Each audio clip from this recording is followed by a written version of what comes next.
നമസ്കാരം. ശ്രീകൃഷ്ണ കഥാമൃതം ഭാഗം 771 771. ഓം ഗം ഗണപതയേ നമഃ.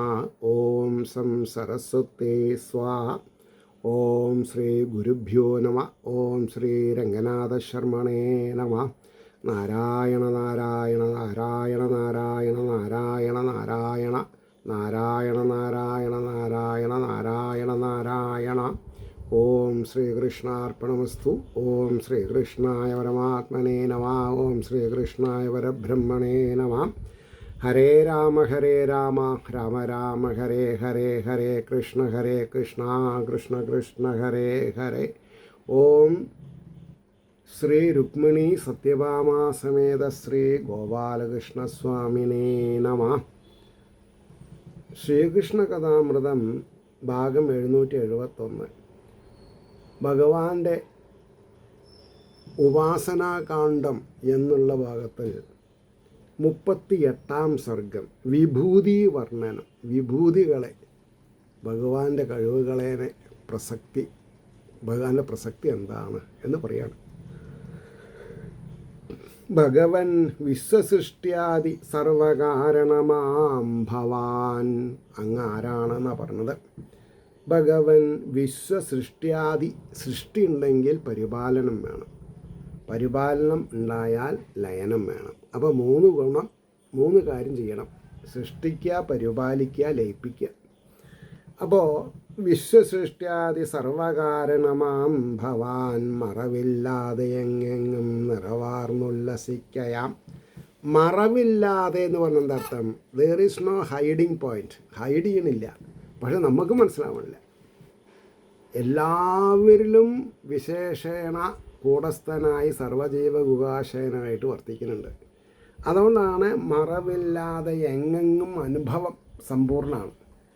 നിറവാർന്നുല്ലസിക്കയാം. 2-ാമത്തെ ശ്ലോകം. അജ്ഞാനികൾക്ക് അറിയുവാൻ വയ്യാത്ത വിധം ഏതിലും. ജ്ഞാനികൾക്ക് അറിയും ഭഗവാൻ എവിടെയാണ് എന്താണെന്നുള്ളത്. അജ്ഞാനികൾക്ക് അറിയില്ല. കുറേ പൈസ ഉണ്ടായതുകൊണ്ട് ജ്ഞാനം ഉണ്ടായിക്കൊള്ളണമെന്നില്ല. പൈസ കൊടുത്ത് ജ്ഞാനം വാങ്ങാനും പറ്റില്ല.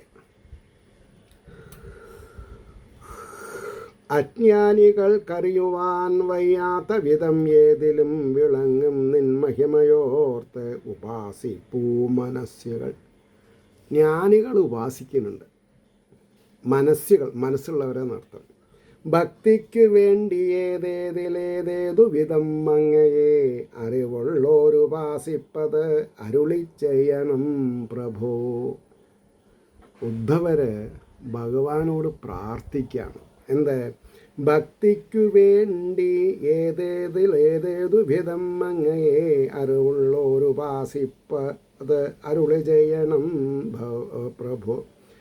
ഭക്തിക്കല്ലാണ്ട് വേറൊന്നും ഭഗവാനോട് ചോദിക്കരുത്. ആയുസ് ചോദിക്കരുത്, ആരോഗ്യം ചോദിക്കരുത്, സമ്പത്ത് ചോദിക്കരുത്. എന്തേ? ഭക്തിയാണ് ശ്രേഷ്ഠമായിട്ടുള്ളത്. ഭക്തി കൊണ്ട് നേടാൻ പറ്റാത്തതായിട്ടൊന്നുമില്ല. അപ്പോൾ അകതാരിൽ ഒളിഞ്ഞ് എല്ലാം കണ്ടും പ്രേരണ നൽകിയും. വളരെ ശ്രദ്ധിക്കുക. അകതാരിൽ ഒളിഞ്ഞ് എല്ലാം കണ്ടും പ്രേരണ നൽകിയും. കുണ്ടും കുഴിയൊക്കെ ആരാ കാണുന്നത്? ഭഗവാൻ. എന്നിട്ട് പറയണു, കുഴിയിൽ വീഴണ്ട, ശ്രദ്ധിച്ച് നടന്നോളൂ എന്ന്. നമ്മൾ കേൾക്കണില്ല, അപ്പം നമ്മൾ വീഴണു, അത്രയേ ഉള്ളൂ. അകതാരിൽ ഒളിഞ്ഞെല്ലാം കണ്ടും പ്രേരണ നൽകിയും വിളങ്ങും അങ്ങയെ കാൺമീല ഞങ്ങൾ നിന്മായ കാരണം. എല്ലാവരുടെയും ഉള്ളിൽ ഭഗവാൻ ഉണ്ടായിട്ടും നമ്മൾ ആ ഭഗവത് ചൈതന്യത്തിനെ മനസ്സിലാക്കാതെ കണ്ടിരിക്കാനുള്ള കാരണം എന്താ? മായ. അപ്പോൾ ആ മായയെ നമ്മൾ ഒഴിവാക്കണം. നാരായണ എന്നുള്ള 4 അക്ഷരം ജപിച്ചാൽ തന്നെ മായ ഓടി ഒളിക്കും. പക്ഷെ നമ്മൾ ശബ്ദിച്ച് പറയണില്ല. ആകയാൽ അവിടുന്ന് എങ്ങും തെളിയിച്ച വിഭൂതികൾ അമ്പിയന്നരുളി ചെയ്തിടേണം അമ്പോരു ഹേക്ഷണ താമരദള നയന. അങ്ങയെല്ലാം ഞങ്ങളോട് വിസ്തരിച്ച് പറഞ്ഞു തരണം എന്നാണ് പറഞ്ഞത്. ആകയാൽ അവിടുന്നെങ്ങും തെളിയിച്ച വിഭൂതികൾ അമ്പിയെന്നരുളി ചെയ്തിടേണം അമ്പോരു ഹേക്ഷണ ഭക്താവതംസം ഈ വണ്ണം അപേക്ഷിച്ചത് കേട്ടുടൻ. ഈ ഉദ്ധവരാരാ? ഹംസാണ്. ഭക്താവതംസം ഈ വണ്ണം അപേക്ഷിച്ചതു കേട്ടുടൻ മന്ദസ്മിതം പൂണ്ടരുളി ചെയ്താൻ ത്രിഭുവനേശ്വരൻ. അതായത് ഈ ത്രിഭുവനം എന്ന് പറഞ്ഞെന്താ? 3 അവസ്ഥകളാണ് നമ്മൾക്ക്. ഏതൊക്കെയാ അത്? ജാഗ്രൽ, സ്വപ്ന, സുഷുപ്തി. തുര്യന്നുള്ളതാണ് 4മത്തത്. അത് ഏറെക്കുറെ കിട്ടാഖനിയാണ്, അറിയില്ല നമുക്ക്. അപ്പോൾ മന്ദസ്മിതം പൂണ്ടരുളി ചെയ്താൻ ത്രിഭുവനേശ്വരൻ കുരുക്ഷേത്രത്തിൽ വെച്ച് എന്നോട് ഇതേ ചോദ്യം ധനഞ്ജയൻ ചോദിച്ചാൻ. ഭഗവാൻ പറയാം, മഹാഭാരത യുദ്ധസമയത്ത് മധ്യമ പാണ്ഡവനായിരിക്കുന്ന അർജുനൻ ചോദിക്കുന്നുണ്ടായിട്ടുണ്ട് ഇതേ ചോദ്യം. ചോദിച്ചാൻ പലരെ കൊന്നും രാജ്യം പാലിപ്പതെത്രയും. എന്താ ആൾക്ക് സംശയം? പലരെ കൊന്നു രാജ്യം പാലിപ്പതത്രയും ശരിയാണോന്നാ? അധർമ്മവും നിന്ദ്യവും എന്നോർത്തു പോർവിട്ട്. അതായത് പലരെയും കൊന്ന് രാജ്യം ഭരിക്കുക എന്നുള്ളത് അധർമ്മവും നിന്ദ്യവും ആണെന്നോർത്ത് യുദ്ധം വേണ്ടാന്ന് വെക്കാൻ തയ്യാറായി അയാൾ. കൊൽവു ഞാൻ കൊല്ലപ്പെടും ഇയാൾ ഈ മട്ടെഴും പ്രാകൃത ബുദ്ധിയാൽ. ഞാനാണ് കൊല്ലാൻ പോകുന്നത്, എന്നാൽ വധിക്കപ്പെടും എന്നുള്ള സ്റ്റേറ്റ്മെൻറ്റ് അബദ്ധജടിലാണ്. ആ വ്യക്തി തിരോധാനം ഭവിക്കേണ്ട സമയമാകുമ്പോൾ നമ്മൾ വാള് ഓങ്ങണു, അയാൾ വീഴണു, അത്രയാണ്. അല്ലാണ്ട് ഒരാൾക്കും ഒരാളെ കൊല്ലാനോ ജനിപ്പിക്കാനോ പറ്റില്ല. ഈശ്വരാധീനാണ് അതൊക്കെ. അപ്പോൾ കുരുക്ഷേത്രത്തിൽ വെച്ചെന്നോട് ഇതേ ചോദ്യം ധനഞ്ജയൻ ചോദിച്ചാൻ പലരെ കൊന്നു രാജ്യം പാലിപ്പതെത്രയും അധർമ്മവും നിന്ദ്യവും എന്നോർത്ത് പോർവിട്ട്. കൊൽവു ഞാൻ കൊല്ലപ്പെടും ഇയാൾ ഈ മട്ടെഴും പ്രാകൃത ബുദ്ധിയാൽ. അതെന്ത് ബുദ്ധി എന്നാണ് പറഞ്ഞത്? പ്രാകൃതം, ശരിയല്ലാത്തത്. അവിടം വെച്ചു ഞാൻ ആത്മതത്വങ്ങൾ വെളിവാക്കുവാൻ. അർജുനന് ആത്മതത്വം പറഞ്ഞു കൊടുത്തു ഞാൻ. പക്ഷെ അർജുനൻ തന്നെ മറന്നു അതൊക്കെ എന്നാണ് പറഞ്ഞത്. കേട്ടവർ മറക്കും, പറഞ്ഞവർ മറക്കില്ല. അങ്ങനെയാണ്. അവിടം വെച്ചു ഞാൻ ആത്മതത്വങ്ങൾ വെളിവാക്കുവാൻ ഉര ചെയ്യേണ്ടതായി വന്നു വിഭൂതികൾ അതേ വിധം. എന്തൊക്കെയാണെന്ന് വെച്ചാൽ അതൊക്കെ ഞാൻ ആൾക്ക് പറഞ്ഞു കൊടുത്തു. അങ്ങയോടിന്നിതാ രണ്ടാമതു ചൊൽവൂ മഹാമതേ. ഒരേ കാര്യം അർജുനനോട് പറഞ്ഞത് ഞാൻ അങ്ങയോട് പറഞ്ഞു തരാം. കാരണം അങ്ങ് ആരാ? എനിക്ക് വേണ്ടപ്പെട്ടവനാണ്, എൻ്റെ ഭക്തന്മാരിൽ ശ്രേഷ്ഠനാണ് അങ്ങ്. പിന്നെന്താ വേണ്ടത്? അങ്ങയോടിന്നിതാ രണ്ടാമത് ചൊൽവൂ മഹാമതേ. ഭൂതങ്ങൾക്കൊക്കെയും ആത്മാവ് സുഹൃത്ത് ഈശ്വരൻ ഈ വിധം. അൾട്ടിമേറ്റ് ലെസണാണത്. ഇതിനേക്കാൾ വലിയൊരു പാഠം പഠിക്കാനില്ല. വേണമെങ്കിൽ കേൾക്കാം, പഠിച്ചോളൂ, ശ്രദ്ധിച്ചോളൂ. ഭൂതങ്ങൾക്കൊക്കെ ആത്മാവ്, ജീവനുള്ളവർക്കൊക്കെ ആത്മാവ് സുഹൃത്ത് ഈശ്വരൻ ഈ വിധം ഓർത്തുകൊണ്ട് എന്നെ അമ്പലത്തിൽ പോയിട്ട് ഭജിക്കണം എന്നല്ല പറഞ്ഞത്. ഉൾപ്പൂവിൽ മനസ്സിരുത്തി മനനം ചെയ്യണം, ധ്യാനിക്കണം എന്നാണ് പറഞ്ഞത്. അത് നമ്മൾക്ക് പറഞ്ഞു തരാൻ ബ്രാഹ്മണ ശ്രേഷ്ഠന്മാർ കൈക്കൂലില്ലാണ്ട്, ദക്ഷിണ ഇല്ലാണ്ട് അവർ പറഞ്ഞു തരില്ല. എന്തായാലും വിശപ്പടക്കാനുള്ള കാര്യമൊക്കെ പറഞ്ഞു തരുന്നതല്ലാണ്ട് മോക്ഷത്തിനുള്ളതൊന്നും അവർ പറഞ്ഞു തരില്ല. അവർക്കെന്തോ അങ്ങനൊരു വരണ്ട് തോന്നുന്നു, പറഞ്ഞു കൊടുക്കരുത് എന്നുള്ളത്. എനിക്കറിയില്ല എത്ര ആൾ സീരിയസ് ആയിട്ട് പറഞ്ഞു കൊടുക്കുന്നുണ്ട് ചോദിച്ചാൽ അനുഭവത്തിൽ മോശം ഇല്ല. അപ്പോൾ പറയവരെ ഞങ്ങൾക്കൊരു സെറ്റപ്പ് ഉണ്ട്, അത് ഞങ്ങൾ അത് ആക്ഷേപാർഹ. എന്താ അങ്ങനെ? ഈശ്വരൻ കൂടസ്ഥനും സർവജീവ ഗുഹാശയനായിട്ടും അന്തര്യാമിയായിട്ടും എല്ലാവരിലും വസിക്കുമ്പോൾ ചിലവരോട് ഇത് പറയാൻ പാടില്ല, നിങ്ങൾ മാറി നിൽക്കിൻ എന്ന് പറഞ്ഞത് ഒരു ജാതി 3rd ഗ്രേഡ് പരിപാടിയാണത്. എനിക്കങ്ങനെ പറയേണ്ടതിൽ വിഷമമുണ്ട്. പക്ഷെ പറയാണ്ടിരിക്കാൻ പറ്റില്ല. അപ്പോൾ പറഞ്ഞു, ആത്മാവായുള്ളിൽ വർത്തിക്ക മൂലം എൻ്റെ വിഭൂതിയാം പ്രശസ്ത മാർഗം പോകുന്നോർക്ക് എത്തേണ്ടും ഇടമാണു ഞാൻ. ഏറ്റവും മുന്തിയ വിദ്വാൻമാർ വന്നു ചേരേണ്ട സ്ഥലം എന്നിലാണ്. ഞാനാണെങ്കിലോ ഉള്ളിലുണ്ട് ഇനി, പക്ഷെ നിങ്ങൾ എന്നെ ഉള്ളിലുണ്ട് എന്ന് അറിഞ്ഞ് പെരുമാറുന്നില്ല. എവിടേക്കോ പോയി ക്യൂ നിന്ന് നിങ്ങൾ തിരയാണ്. ഗണികനോട് ചോദിക്കുകയാണ്, ഞാൻ എവിടെ പോയിട്ടാണ് എൻ്റെ തലയിലുള്ള ഈ ഭാരം ഒഴിവാക്കേണ്ടത്? സുസ്മേരവദനായിട്ട് അവരവരുടെ ഉള്ളംകൈയിൽ നെല്ലിക്ക പോലെ സ്വന്തം ഹൃദയഗഹുരത്തിൽ വാണരളുന്ന ആ പരമ്പൊരുളനെ ശ്രദ്ധിക്കാൻ നമ്മളെ കൊണ്ട് സാധിക്കണില്ല എന്നുള്ളത് നമ്മുടെ അല്പത്തരം, നമ്മുടെ ബുദ്ധിയില്ലായ്മ തരാം. മനസ്സിലായില്ലേ? ആത്മാവായുള്ളിൽ വർത്തിക്ക മൂലം എൻ്റെ വിഭൂതിയാം പ്രശസ്ത മാർഗം പോകുന്നോർക്ക് എത്തേണ്ടും ഇടമാണു ഞാൻ. സർവവും കൈയടക്കിയിടുന്നവരിൽ കാലശക്തിയാം സത്വാദി ഗുണങ്ങൾക്ക് സാമ്യപ്രകൃതിയാണു ഞാൻ. സാമ്യപ്രകൃതി, എന്നെ സമീപിച്ചാൽ എന്നെ പ്രാപിക്കാം. ശാന്തിയും സമാധാനമുള്ളവർക്ക് എന്നെ സ്വന്താക്കാം. സർവവും കൈയടക്കിയിടുന്നവരിൽ കാലശക്തിയാം സത്വാദി ത്രിഗുണങ്ങൾക്ക്, സത്വാദി, സാത്വം രജസ് തമസ്, സാമ്യപ്രകൃതിയാണു ഞാൻ. ആകാശാദിയിലുൾ തിങ്ങും ശബ്ദാദി ഗുണമാം സഖേ. ഉദ്ധവരെ എന്താ വിളിച്ചത്? സഖേ. ആകാശാദിയിൽ ഉൾത്തിങ്ങും ശബ്ദാദി ഗുണമാം സഖേ. ഗുണികൾക്കാദ്യമായുണ്ടാം സൂത്രമാം പ്രാണനാണു ഞാൻ. ഞാൻ പ്രാണനാണ്. നീ പറയാണ് ഓരോന്നെടുത്തിട്ട്. ഗുണികൾക്ക് ആദ്യമായുണ്ടാം സൂത്രമാം പ്രാണനാണു ഞാൻ. സർവവ്യാപകമാം ബ്രഹ്മം, എവിടെയും വ്യാപിച്ചു കിടക്കുന്ന ബ്രഹ്മം ഞാനാണ്.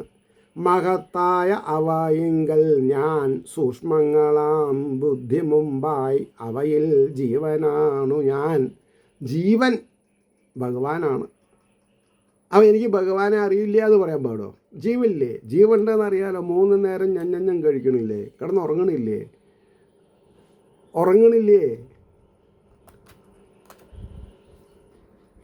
സൂക്ഷ്മങ്ങളാം ബുദ്ധി മുമ്പാം അവയിൽ ജീവനാണു ഞാൻ.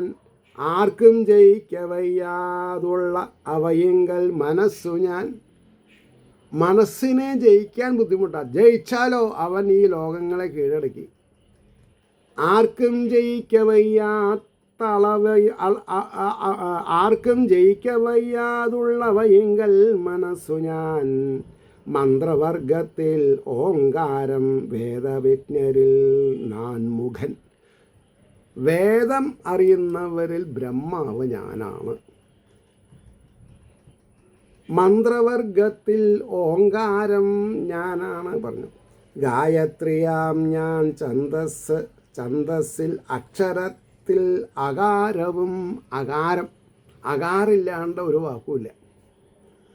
ഗായത്രിയാം ഞാൻ ഛന്ദസ്സിൽ അക്ഷരത്തിങ്കൽ അകാരവും. രുദ്രന്മാരിൽ മഹാദേവൻ, ആദിത്യന്മാരിൽ വിഷ്ണുവും. 11 അല്ലേ? ഏകാദശ രുദ്രന്മാർ. അപ്പോൾ രുദ്രന്മാരിൽ മഹാദേവൻ, ആദിത്യന്മാരിൽ വിഷ്ണുവാം, ബ്രഹ്മർഷിർമാരിൽ ഭൃഗുവാം. അതുകൊണ്ടാണ് ചവിട്ടാൻ സമ്മതിച്ചത്. ഭൃഗു ആണ്. ബ്രഹ്മർഷിമാരിൽ ഭൃഗുവാം, ദേവർഷികളിൽ നാരദൻ. ദേവർഷികളിൽ നാരദനാണ്. രാജർഷി ശ്രേഷ്ഠരിൽ മനു. കാമധേനു പശുക്കളിൽ. ഓരോ ജാതിയിലും വിശേഷപ്പെട്ടവർ ഏതൊക്കെയാണെന്ന് പറയുന്നു. സിദ്ധേശ്വരിൽ കപിലനാം. സിദ്ധികളുള്ളവരിൽ കപിലൻ ഞാനാണ്. ഗരുഡൻ പക്ഷിജാതിയിൽ. പക്ഷികളിൽ വെച്ച് ഗരുഡൻ ഞാനാണ്. പ്രജേശന്മാരിൽ ഞാൻ ദക്ഷൻ. അപ്പോൾ ദക്ഷനെ കഴുത്തറുത്ത് ആടിൻ്റെ തല വയ്ക്കുന്നുണ്ട് ശിവൻ. അപ്പോൾ ദേവനായിട്ടിരുന്നിട്ടും ദൈവിക പരിവേഷങ്ങളുണ്ടെങ്കിലും അത് സാന്ദർഭികമായിട്ട് ഉയർന്നിട്ടില്ലെങ്കിൽ മൃത്യു സംഭവിക്കുന്നെന്ന് നമുക്ക് പറഞ്ഞു തന്നു. പക്ഷെ നമ്മൾ കേട്ടില്ല, നമുക്ക് ബുദ്ധിയില്ല. അതുകൊണ്ടാണ് കുബുദ്ധി ഉണ്ടേനി. മറ്റുള്ളവനെ മറ്റുള്ളവൻ്റെ കുതികാല് വട്ടാനുള്ള ബുദ്ധി ഉണ്ട് നമുക്ക്, ഒരാളെ സഹായിക്കാനുള്ള ബുദ്ധിയില്ല. അപ്പോൾ പ്രജേശന്മാരിൽ ഞാൻ ദക്ഷൻ, ആര്യമാവാം പിതൃക്കളിൽ ദൈത്യവർഗത്തിൽ അസുരേശ്വരൻ ദൈത്യവർഗത്തിൽ അസുരേശ്വരൻ പ്രഹ്ലാദനാണു ഞാൻ. അതിൽ പ്രഹ്ലാദനാണ് ഞാൻ. താരൌഷധികളിൽ ചന്ദ്രൻ, ഔഷധികൾ എന്നാണ് പറയാം, നക്ഷത്രങ്ങളൊക്കെ, പ്രത്യേകിച്ച് ചന്ദ്രൻ ആണ് ഈ ഫോട്ടോസിന്തസിസ് ചെയ്യാനൊക്കെ ഉപയോഗിക്കണമെന്ന് പറയുന്നുണ്ട്. അപ്പോൾ താരൌഷധികളിൽ ചന്ദ്രൻ, കുബേരൻ യക്ഷജാതിയിൽ യാതസ്സുകൾക്ക് വരുണൻ, ഐരാവതം ഇഭങ്ങളിൽ ആനകളിൽ വെച്ച് 4 കൊമ്പൻ ആന ഐരാവതം ഞാനാണ് എന്ന് പറഞ്ഞു. യാതസ്സുകൾക്കു വരുണൻ ഐരാവതം അമിഭങ്ങളിൽ തേജസ്സുകളിൽ ആദിത്യൻ ഞാനാണ്, സൂര്യനാരായണമൂർത്തി ഞാനാണ്. മനുഷ്യരിൽ മഹീന്ദ്രനാം രാജാവാണ് ഞാനാണെന്ന് പറഞ്ഞത്. അപ്പോൾ രാജാക്കന്മാരെ കുറ്റം പറയാൻ പാടില്ല. സ്വർണം ലോഹത്തിൽ ഞാൻ ഉച്ചൈസ്രവസാം തുരകങ്ങളിൽ, ലോഹത്തിൽ വെച്ച് സ്വർണം ഞാനാണെന്നാണ് പറഞ്ഞത്. എന്നാലോ ഉച്ചൈസ്രവസാം തുരകങ്ങളിൽ, ഈ കുതിര വർഗത്തിലെ ഉച്ചൈസ്രവസ് പാലാഴിയിൽ നിന്ന് വരുന്നുണ്ടായി. ദണ്ഡിപ്പോരിൽ യമൻ ശിക്ഷിക്കാൻ അർഹതയുള്ളവരിൽ യമനാണ് ഞാൻ. സർപ്പങ്ങളിൽ വാസുകി അനന്തൻ, ഫണിവർഗം പത്തികളുള്ളത്, പടമുള്ളതിൽ അനന്തൻ. മൃഗേന്ദ്രൻ മൃഗജാതിയിൽ, സിംഹം കാട്ടുജീവികളിൽ ഞാൻ സിംഹമാണ്.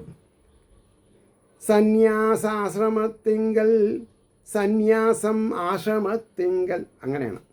ആശ്രമങ്ങൾ 4 ഉള്ളതിൽ സന്യാശ്രമമാണ് ഞാൻ. പക്ഷേ നമ്മുടെ കുടുംബത്തിലൊരാൾ സന്യാസിയാണ് നമുക്കിട്ട് ഇഷ്ടമില്ലേനും. എന്നിട്ട് നമ്മൾ അമ്പലത്തിൽ പോയിട്ട് നിലവിളിക്കുകയും ചെയ്യും, ഭഗവാൻ അത് തരണേ ഇത് തരണേ, ഞാൻ സ്വർണം പൂശാം, ഞാൻ ദീപസ്തംഭം കത്തിക്കാം, വാട്ട് നോട്ട്. ഇവിടെയാണ് പ്രശ്നം. സന്യാസം ആശ്രമത്തിങ്കൽ വിപ്രൻ വർണ്ണങ്ങൾ 4 ഞാൻ ബ്രാഹ്മണനാണെന്നാണ് പറഞ്ഞത്.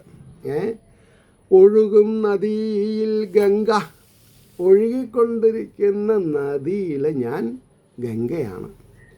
കെട്ടി നിൽപ്പതിൽ ആഴിയാം, കെട്ടി നിൽക്കുക, സമുദ്രം കെട്ടി നിൽക്കുകയാണ്. ആയുധങ്ങളിൽ ധനുസ്സാണ് ഞാൻ, വില്ലെന്നാണ് അവിടെ കൊടുത്തിട്ടുള്ളത്. ശരിയാണ്, വില്ലും ധനുസ്സും ഒന്ന് തന്നെ കേട്ടോ. ആയുധങ്ങളിൽ വില്ലാം ഞാൻ, വില്ലാളിയിൽ മഹേശ്വരൻ യുദ്ധതൽപരൻ. നിവാസങ്ങളിൽ ഞാൻ മേരു പർവ്വതം ഞാനാണെന്ന് ഭഗവാനാണെന്നാണ് പറഞ്ഞത്. ഹിമവാൻ ദുർഗമങ്ങളിൽ, ദുർഗമങ്ങൾ എന്താണെന്നാ പറയുക, കടക്കാൻ ബുദ്ധിമുട്ടുള്ളതാണ്. പക്ഷേ അതിൽ ഹിമവാൻ ഞാനാണ്. യവമാണ് ഔഷധികളിൽ, യവം ഗോതമ്പ് എന്നാ പറയുക, ഈ ധാന്യങ്ങളിൽ യവമാണ് ഔഷധികളിൽ. അരയാലാം മരങ്ങളിൽ ഞാൻ അരയാലാണ്. അതാണ് അരയാലിനെ നമ്മൾ പ്രദർശനം ചെയ്യും, തൊട്ട് തലയിൽ വയ്ക്കും. ബ്രഹ്മനിഷ്ഠരിൽ ഞാൻ വ്യാഴം, ബൃഹസ്പതിയാണെന്നാണ് പറഞ്ഞത്. ബ്രഹ്മനിഷ്ഠയുള്ളവരിൽ ഞാൻ രാജഗുരു, ദേവഗുരു ബൃഹസ്പതിയാണ്. ബ്രഹ്മനിഷ്ഠരിൽ ഞാൻ വ്യാഴം, ആചാര്യരിൽ വസിഷ്ഠ മഹർഷിയാണ് ഞാൻ. സേനാപതികളിൽ ക്രൗഞ്ചധാരണൻ ഗുഹനാണു ഞാൻ. സുബ്രഹ്മണ്യൻ ഞാനാണെന്നാണ്. സേനാപതികളിൽ ക്രൗഞ്ചധാരണൻ ഗുഹനാണു ഞാൻ. നേർവഴിക്കു നയിച്ചിടുന്നവരിൽ പരമേഷ്ടി ഞാൻ. നേർവഴി കാണിച്ച് തരുന്നതിൽ ഞാൻ ആരാ? പരമേഷ്ടി. യജ്ഞത്തിൽ വേദാധ്യായനം, വേദങ്ങൾ വേദം പഠിക്കലാണ്. അത് എന്തൊക്കെ വിദ്യയുണ്ടോ അതിൽ വേദം പഠിക്കുക എന്നുള്ളത് ഞാനാണ്. വ്രതങ്ങളിൽ അഹിംസയാം.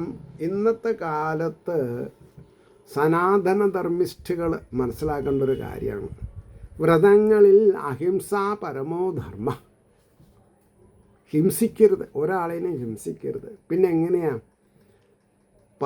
രാമായണത്തിലെ പലലം ചിക്കി ദേവന്മാർ തിന്നു എന്നൊക്കെ ഗുണ്ടടിയ ആൾക്കാർ. വ്രതങ്ങളിൽ അഹിംസയാം. ശുദ്ധിയേകുവതിൽ കാറ്റ്. തീയും സൂര്യനും അമ്പുവും. ശുദ്ധിക്ക് 4 ആൾക്കാരുണ്ട്: കാറ്റ്, തീയ്, സൂര്യൻ, ജലം. വെള്ളം തെളിച്ചാൽ ശുദ്ധമായി. സൂര്യകിരണങ്ങൾ കൊണ്ട ചളി കട്ടയായി, ദുർഗന്ധമൊക്കെ പോയി.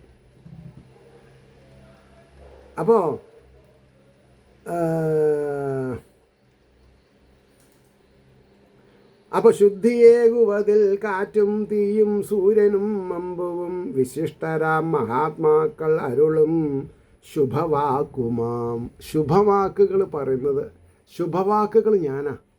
അത് പറയാൻ നമുക്ക് മനസ്സില്ലെങ്കിൽ എന്ത് ചെയ്യാൻ പറ്റില്ലേ? വിശിഷ്ടരാം മഹാത്മാക്കൾ അരുളും ശുഭവാക്കുമാം. അഷ്ടാംഗയോഗങ്ങളിൽ വെച്ച് ആത്മസംയമമാണു ഞാൻ. ആത്മസംയമനം, പ്രതികരിക്കാണ്ടിരിക്കുക. കാറ്റും കോളും ഉള്ള അതുപോലെ ശാന്തചിത്തനായിട്ടിരിക്കുക. വിജയേച്ഛ എഴുന്നോർക്ക് വിളങ്ങും നീതിയാണു ഞാൻ. നീതി. വിഷയേച്ഛ എഴുന്നോർക്ക് വിളങ്ങും നീതിയാണു ഞാൻ. കൗശലങ്ങളിൽ വെച്ച് ഈ ഞാൻ ആത്മാനം ആത്മവിവേകമാം. ആത്മാവിനെ പറ്റിയുള്ള വിവേകം ഞാനാണെന്നാണ്. ആത്മാവിനെ അറിയാം. ദുസ്തർക്ക പണ്ഡിതന്മാർക്ക്, ആവശ്യമില്ലാണ്ട് തർക്കിക്കുന്ന പണ്ഡിതന്മാർക്ക് തീരാ സംശയമാണു ഞാൻ. ഈ സംശയരോഗം വലിയൊരു രോഗം. അത് ഭഗവാനാണ് പറഞ്ഞത്. സംശയമാണു ഞാൻ. സ്വയംഭുവൻ പുമാന്മാരിൽ സ്ത്രീകളിൽ ശതരൂപയാണ് ഞാൻ. സനൽകുമാരനാം ബ്രഹ്മചര്യമുള്ളോരിൽ ഉദ്ധവനോട് പറയാണ്, ബ്രഹ്മചര്യമുള്ളവരിൽ ഞാൻ സനൽകുമാരനാണ്. മനനം ചെയ്തിടുന്നോരിൽ നാരായണ മഹർഷി ഞാൻ. നരനാരായണന്മാർ മനനം ചെയ്തിടുന്നോരിൽ നാരായണ മഹർഷി ഞാൻ. ധർമ്മകാര്യത്തിൽ മറ്റുള്ളവർക്ക് അഭയം നൽകലെന്നതാം. ഏറ്റവും വലിയ ധർമ്മം എന്താ? അഭയം ചോദിച്ചവർക്ക് അഭയം കൊടുക്കുക. വഴി കൂടെ പോകുന്നവരെ വിളിച്ചു കയറ്റണമെന്നല്ല പറഞ്ഞത്. എന്നെ രക്ഷിക്കണേ എന്ന് ശത്രു പറഞ്ഞാൽ രക്ഷിക്കണം, ഇല്ലെങ്കിൽ അപാകതകളായി നമുക്ക്. അപ്പോൾ അഭയം നൽകൽ എന്നതാം അന്തർമുഖ സ്ഥിതിയുമാം ക്ഷേമോപായ ശതങ്ങളിൽ. അന്തർമുഖസ്ഥിതി, അകത്തുള്ള കാര്യങ്ങൾ അറിയാണ്ട് ബാഹ്യമായിട്ടുള്ള കാര്യങ്ങൾ അറിയണില്ല യാതൊരു കാര്യമില്ല. അന്തർമുഖസ്ഥിതിയുമാം ക്ഷേമോപായ ശതങ്ങളിൽ ഗോപ്യങ്ങളായവയിൽ ഞാൻ മൗനവും. ഗോപ്യങ്ങളാണ്.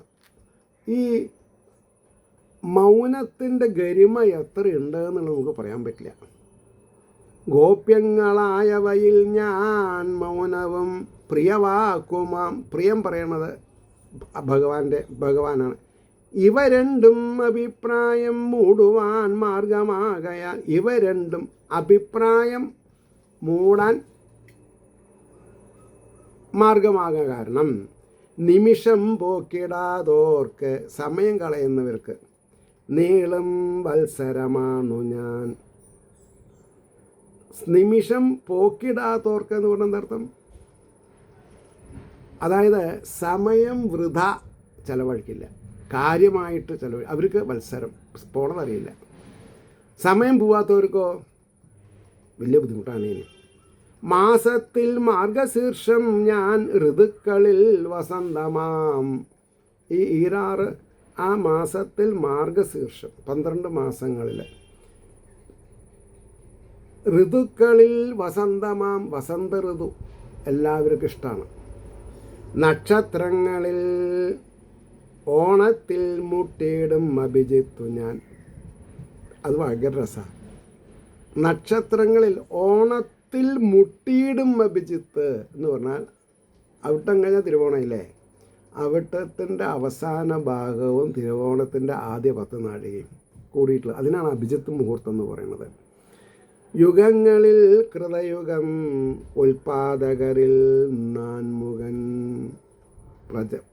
പ്രജകളെ സൃഷ്ടിക്കുന്നവരിൽ ഞാൻ നാൻമുഖനാണെന്ന് പറഞ്ഞു, ബ്രഹ്മാവാണെന്ന് പറഞ്ഞു. അവിടെ നിർത്താം.